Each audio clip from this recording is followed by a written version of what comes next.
Hello student, welcome to back my YouTube channel Avinash study. आज हम solve करेंगे code number 824 BAP. ये विज्ञान का पेपर है जो आपके क्लास 10th में ज़रूर से ज़रूर ये सेट फंसेगा। ठीक है, बोर्ड एग्जाम में भी और प्री बोर्ड में भी बहुत इंपॉर्टेंट सेट है। इसको जल्दी जल्दी आप क्वेश्चन नोट कर लीजिए। विज्ञान का पेपर है क्लास 10th। ठीक है, चलते हैं क्वेश्चन को सॉल्व करते हैं। यहाँ पर मैंने जो है अनुक्रमांक, यहाँ अनुक्रमांक है और यहाँ पर नाम लिखना है। मैंने उसको छुपा दिया, एक लड़के से पेपर लिया है, उसका नाम और वो दो मैंने छुपा दिया है। ठीक है, तो चलते हैं प्रश्न नंबर 1 पर। बहुविकल्पीय प्रश्न नंबर 1 है, पार्ट ए है। ठीक है, किसी दर्पण से चाहे आप कितनी दूरी पर खड़े हों, आपका प्रतिबिंब सदैव सीधा प्रतीत होता है, संभवतः दर्पण है। तो इसका सही ऑप्शन आपका हो जाएगा डी। सही ऑप्शन डी हो जाएगा। प्रश्न नंबर 2 की तरफ चलते हैं, यानी बहुविकल्पीय प्रश्न 2। मानव नेत्र अभिनेत्र लेंस की फोकस दूरी को समायोजित करके विभिन्न दूरियों पर रखी वस्तुओं को फोकसित कर सकता है। ऐसा हो पाने का कारण क्या है? तो बी ऑप्शन सही है। ठीक है, बी ऑप्शन सही है। लड़के ने सही ऑप्शन लगाया है बी। ठीक है, चलते हैं प्रश्न नंबर 3 की तरफ। प्रश्न नंबर 3 कहता है प्रतिरोध आर के किसी तार के टुकड़े को 5 बराबर भागों में काटा जाता है। इन टुकड़ों को फिर 5 क्रम में समायोजित कर देते हैं। इस समायोजन का तुल्य प्रतिरोध आर डैश है। तो आर बाई आर डैश अनुपात का मान क्या है? ठीक है, तो इसका सही ऑप्शन हो जाएगा आपका डी 25। चलते हैं प्रश्न नंबर 4 की तरफ। यह सेट जल्दी जल्दी आप सॉल्व कर लीजिए, यही प्रश्न फंसने वाला है। जिन लोगों का विज्ञान का पेपर अभी तक नहीं हुआ है वो लोग इसको देख लें। ठीक है, बोर्ड एग्जाम के लिए भी बहुत इंपॉर्टेंट पेपर है, बोर्ड एग्जाम का ही पेपर है। ठीक है, किसी विद्युत बल्ब का अनुमतकांक 220 वोल्ट अनुपाते 100 वाट है। ठीक है, जब इसे 110 वोल्ट स्रोत से जोड़ते हैं तब इसके द्वारा उपभुक्त शक्ति कितनी होती है? तो इसका जो सही ऑप्शन आपका हो जाएगा 4 नंबर प्रश्न का सही ऑप्शन 25। ठीक है, डी सही है। प्रश्न नंबर 5 देखते हैं। प्रश्न नंबर 5 कहता है कि विद्युत धारा मापने वाली युक्त को कहते हैं। तो बहुत बेसिक क्वेश्चन है, बहुत बेसिक क्वेश्चन है। विद्युत धारा को मापने वाली युक्त को कहते हैं। मैंने पिछले वीडियो में शायद इसको कराया है प्रश्न को। 5 नंबर का सही ऑप्शन है सी। ठीक है, क्योंकि ये सब बेसिक क्वेश्चन है, जरूर आएंगे। प्रश्न नंबर 6 की तरफ चलते हैं। प्रश्न नंबर 6 कहता है निम्नलिखित में से कौन सा नियम लंबे विद्युत धारावाही तार के निकट चुंबकीय क्षेत्र की दिशा को व्यक्त करता है? तो इसका जो सही ऑप्शन आपका हो जाएगा 6 नंबर का, वो डी है। ठीक है, दाएं हाथ के अंगूठे का नियम। प्रश्न नंबर 7 की तरफ चलते हैं। प्रश्न नंबर 7 कहता है सामान्य दृष्टि के लिए स्पष्ट दृष्टि की न्यूनतम दूरी होती है। तो 7 नंबर का पास सही ऑप्शन सी है। ठीक है, जल्दी जल्दी मिला लीजिए अपना पेपर जिन लोगों का हो गया है।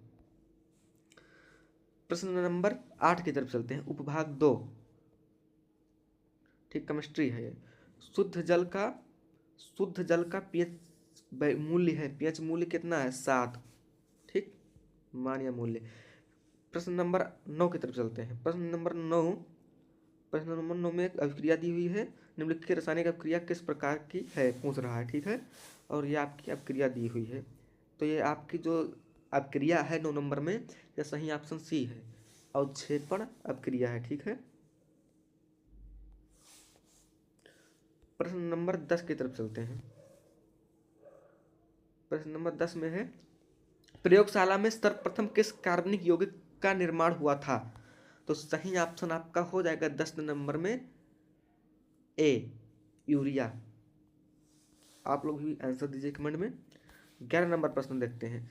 एल्केन का सामान्य सूत्र है, एल्केन का सामान्य सूत्र क्या है? तो एल्केन का सामान्य सूत्र CnH2n+2, ए ऑप्शन सही है। ठीक है, प्रश्न नंबर 12 की तरफ चलते हैं।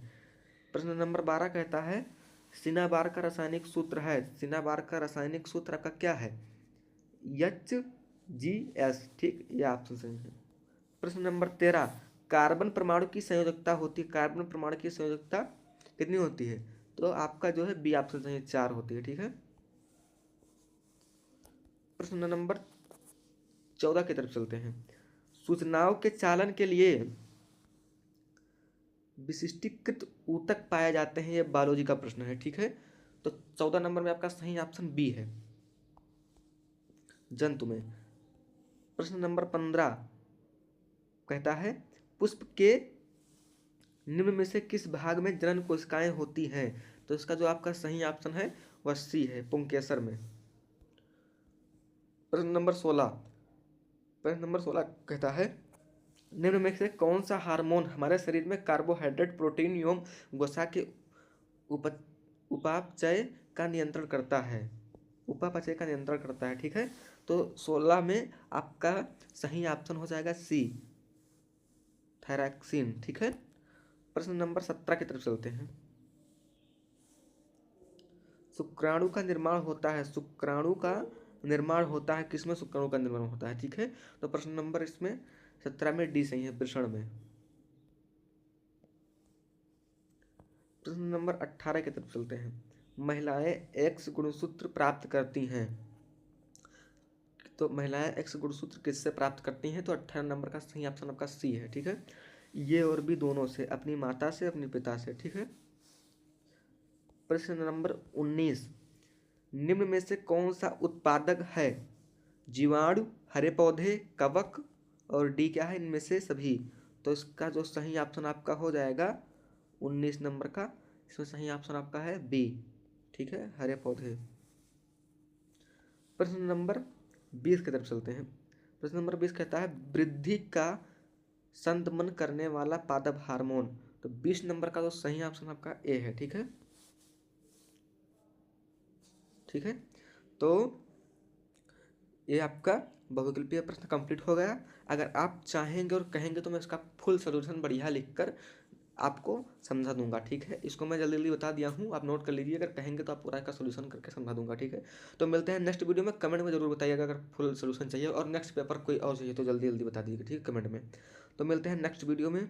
बहुत बहुत धन्यवाद।